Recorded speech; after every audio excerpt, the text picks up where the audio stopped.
សួស្តីគ្រូទាំងអស់គ្នាខ្ញុំសូមជូនជាវីដេអូតិចដោយសារថាប្រព័ន្ធរបស់យើងមានការថែមនៅមុខងារមួយទៅលើ 1.5M ដែលយើងអាចដាក់វត្តមានដោយបែងចែកទៅតាមថ្នាក់អញ្ចឹងគ្រូប្រហែលជាដឹងហើយថារាល់ពីដើមឡើយមកយើងដាក់វត្តមានគឺយើងដាក់នៅក្នុងវគ្គជំនឿថាកន្លែងដែលយើងគ្រប់គ្រងវត្តមាននេះពេលដែលយើងចូលនោះគឺយើងដាក់ទៅតាមវគ្គតែដោយសារតែពេលដាក់តាមវគ្គក្នុងមួយវគ្គបើសិនជាក្នុងមួយវគ្គនឹងមានថ្នាក់អញ្ចឹងសិស្សអាច60នាក់អញ្ចឹងទៅតែបើមួយវគ្គហ្នឹងមានរហូតទៅដល់3ថ្នាក់4ថ្នាក់អញ្ចឹងសិស្សច្រើនដល់100នាក់ជាងអីអញ្ចឹងពិបាកក្នុងការត្រួតពិនិត្យអីឬក៏តាមដាននៅវត្តមានសិស្សអញ្ចឹងដោយសារយើងដឹងហើយថានៅក្នុង TVET មាសរបស់យើងគឺយើងមានកន្លែងបែងចែកថ្នាក់ហើយតែខ្ញុំឃើញបច្ចុប្បន្ននេះរាល់ថ្ងៃឃើញ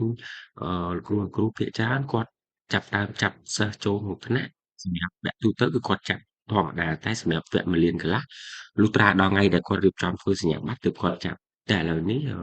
ដើម្បីយើងងាយស្រួលក្នុងការគ្រប់គ្រងលើវត្តមានយើងស្នើសុំចាប់ផ្ដើមចាប់ថ្នាក់ចាប់ពីពេលដែលសិស្សចាប់ផ្ដើមចូលរៀនណាចឹងឥឡូវឧទាហរណ៍មួយតាក់ទងជាមួយនឹងវគ្គនេះចោះចឹងន័យថាការរចនាក្រាហ្វិកដោយកុំព្យូទ័រអញ្ចឹងបើយើងមើលមនុយថ្នាក់នៅក្នុង1លានកន្លះគឺអត់ទាន់ឃើញទេដោយសារថាយើងអត់ទាន់បានចាប់ថ្នាក់ចឹងខ្ញុំសូមបញ្ជាក់ថាការចាប់ថ្នាក់យើងអត់ចាប់នៅក្នុងប្រព័ន្ធ1លានកន្លះទេគឺយើងចាប់នៅក្នុង TVET នេះដើម្បីកុំឲ្យថាបើយើងចាប់ក្នុង1លានកន្លះវាជាន់ការងារហើយមានន័យថានៅពេលដែលយើងស្នើសញ្ញាបត្រយើងត្រូវចាប់ថ្នាក់ភាសាទៀតចាឥឡូវក្នុងវគ្គសិក្សានេះខ្ញុំបង្ហាញពីរបៀបការចាប់ថ្នាក់និងចាប់វត្តមានអញ្ចឹងអឺការរចនាក្រាហ្វិកដោយកុំព្យូទ័រអញ្ចឹងពេលហ្នឹងយើងចូលមកក្នុងប្រព័ន្ធ TVET នេះរបស់យើងអឺយើងនឹងមានមេនុយមួយដាក់ថាវាអារូបករណ៍ 1.5M អញ្ចឹងកន្លែងហ្នឹងគឺមានមេនុយមួយដាក់ថាក្រុមធ្វើអញ្ចឹងសូមបង្កើតអញ្ចឹងកន្លែងបង្កើតគឺរើសមកហើយអញ្ចឹងមិញយើងត្រូវការរចនាក្រាហ្វិកដោយកុំព្យូទ័រអញ្ចឹងឧបមាថាយើងក៏ដាក់មក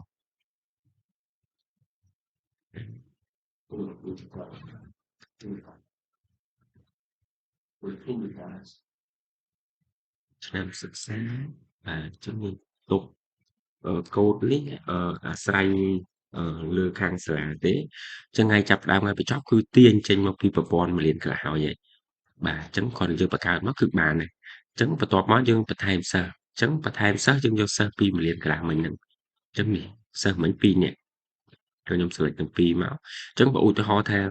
គ្គហ្នឹងយើងបំបែក2ថ្នាក់ប្រហែលថាយើងមានមួយថ្នាក់អញ្ចឹងយើង select តែសិស្សណាដែលក្នុងថ្នាក់ហ្នឹងមកនេះដោយសារខ្ញុំឧទាហរណ៍ខ្ញុំយកសិស្សតិចទេតែខាងសាលាគ្រូដែលមានសិស្សច្រើនអាចធ្វើតាមជាក់ស្ដែងឧបមាថាមួយថ្នាក់មាន25នាក់អញ្ចឹងយើងបំបែកតាមនោះអញ្ចឹងមកបាទខ្ញុំសូមយកទាំងពីរមកសិនអញ្ចឹងពេលហ្នឹងមានន័យថាសិស្សថ្នាក់របស់យើងក្នុង TVET នេះយើងគឺចប់ហើយនេះយើងអាចមើលឃើញហើយអញ្ចឹងដល់ពេលដែលយើងត្រូវការដាក់វត្តមានសិស្សអញ្ចឹងគឺយើងមកដាក់នៅក្នុងប្រព័ន្ធ 1.5M អញ្ចឹងកន្លែងហ្នឹងសួរថាហេតុអីបានយើងស្មុគស្មាញត្រូវមានប្រព័ន្ធនេះដោយសារថាយើងដឹងហើយថា 1.5 យើងតាក់ទងជាមួយនឹងខាងមកចូលដើម្បីយើងស្នើវត្តមានយើងស្នើដើម្បីឲ្យសិស្សគាត់បានឧបត្ថម្ភ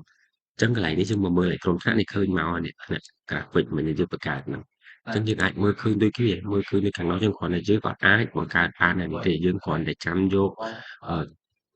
សិស្សហ្នឹងដែលមានថ្នាក់ហើយទៅកើតពិធីTVETនេះដើម្បីយើងគាត់ប្រើវត្តមានអញ្ចឹងកន្លែងមនុស្សវត្តមានយើងចូលមកដដែលគាត់ប្រើវត្តមានអញ្ចឹងយើងចូលដែលបង្កើត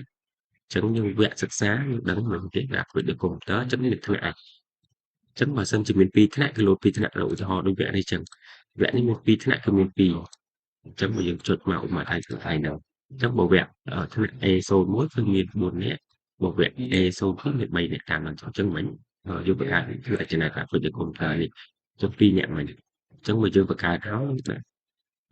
ឧបមាថាយើងមានជាឯកសាររូបវត្តមានឬក៏